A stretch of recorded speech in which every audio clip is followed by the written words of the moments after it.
Long time no see. Now, this is going to be a play, but I'm going to interact with you, so you have to be ready any moment here for me to ask questions, and you have to respond, not like you pastor sermons. A play, yes. So I'm going to play all the parts in this play, which is okay because there's only one character, so I'm safe.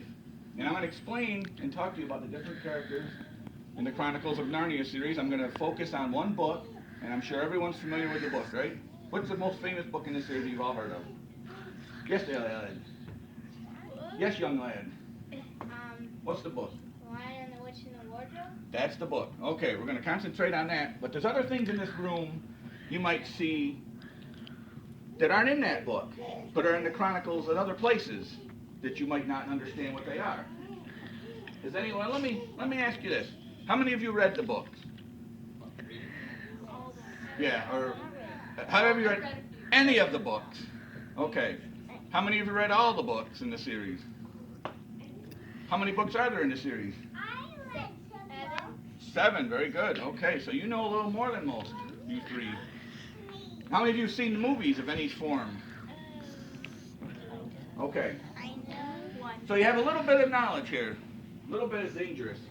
We're going to start out with a background. Does anyone know who wrote these books? Anyone under 10? Okay, children. Yes, who wrote these books? C.S. Lewis. C.S. Lewis. This guy, good. Do you know what C.S. stands for? Well, he hated the name. His name was Clive Staples Lewis. And he hated the name Clive Staples. So what he did, he didn't change his name to C.S. That was later on. He changed his name when he was 8 years old. He came to his parents and he said, "I'm Jack." Because he had a dog that was in the neighborhood that he befriended. He called it Jacksy.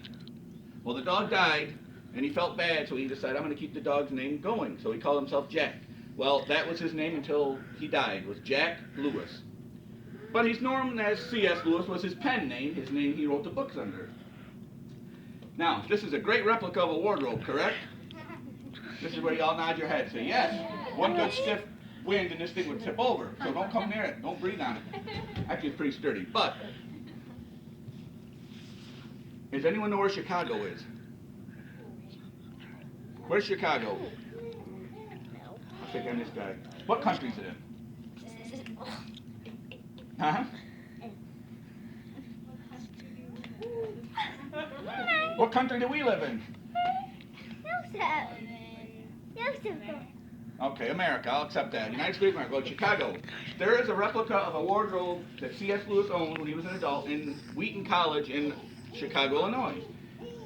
Now, when you think of ideas on how to pretend things, you have things come in your mind and you want to make them real. Well, what happened when C.S. Lewis was 18 years old?